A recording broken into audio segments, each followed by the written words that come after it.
now that I have shown you how to create your drawings, the side view, top and bottom, and the ends, you may very well be ready to begin construction. Now, to begin construction, you're going to need a foam board that's mounted on a piece of plywood. You can see there are holes on here already from previous classes, previous years, where people have used these. We reuse this every year, so you want to take good care of it. You don't want to mess it up. Try to keep it nice. So you lay your drawing over top of the foam board, okay? And as I said before, we want to cover our drawing with a piece of wax paper. You're going to get some tape. Tape the four corners. Now, I'm not taping the drawing down, because if you tape down the drawing and you go to peel the tape off, rips the corners off your paper. So notice that I'm just laying the wax paper over top, just like that, and covering your drawing. This protects your drawing so that you can do your other side. When you're ready to do your other side, you lift up the wax paper and start your next side. Get a new piece of wax paper, because generally the wax paper begins to rip.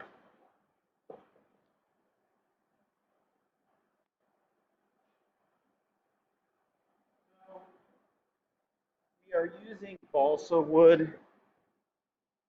That is 1/8 inch thick balsa wood, looks like this.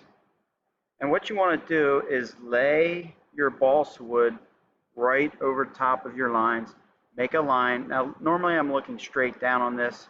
Makes it a little easier to make a cut.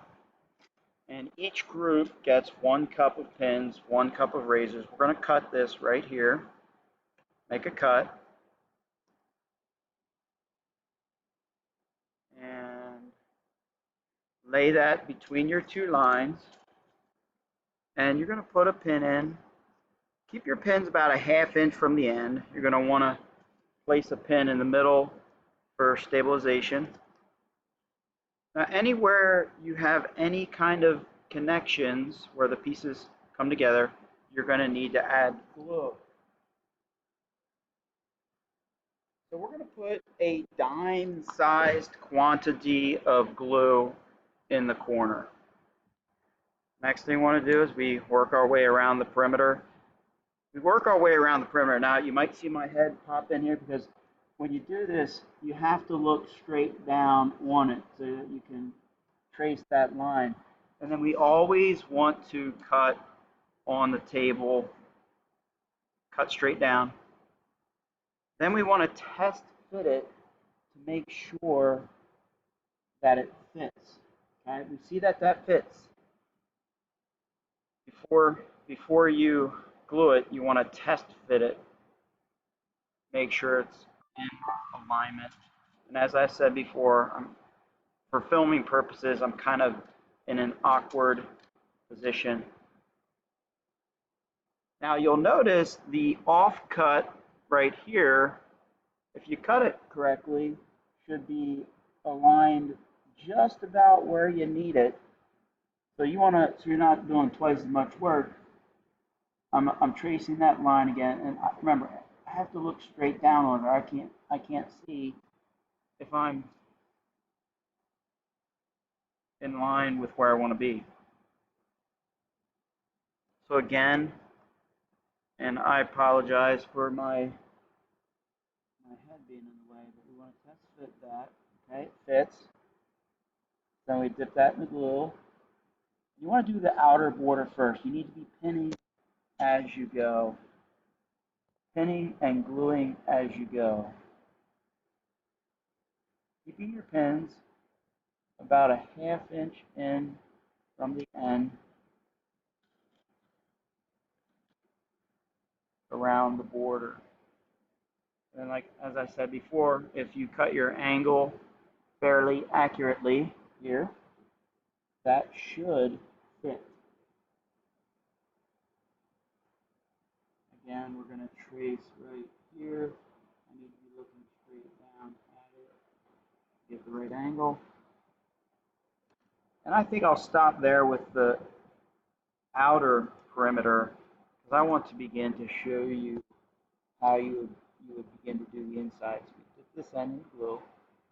You can't squirt glue on the joints after the fact. Just dip in the glue and then place.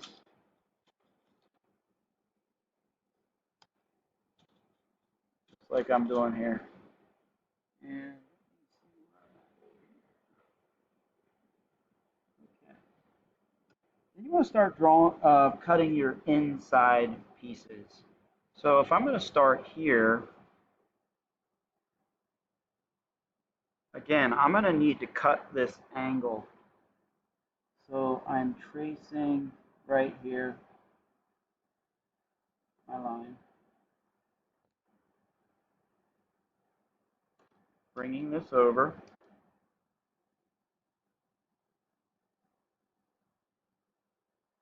Always cutting on the table. Test fit it. Okay, good. It fits. Dip each end in the glue. But like I said, the only reason I started working on the inside now is so that you can see how to do this. Once you have a certain number of pins in, you don't need to continue to use the pins. Okay, that angle there works. I'm going to trace this right here. I would err on the side of being a little extra long. That way you're not continuously having a lot of extra pieces. Okay, that looks good right there. So I dip this in the glue, each end.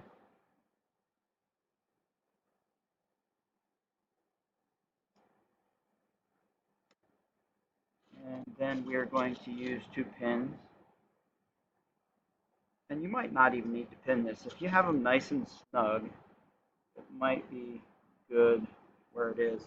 Now on this particular piece, I try to keep the pins out of the way so that I can get my angles traced.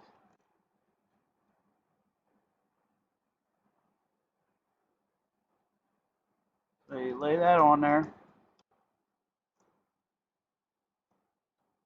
And I'm going to do the same thing. Oh, you know what? I can take a little bit more off of here because that can be a little bit higher.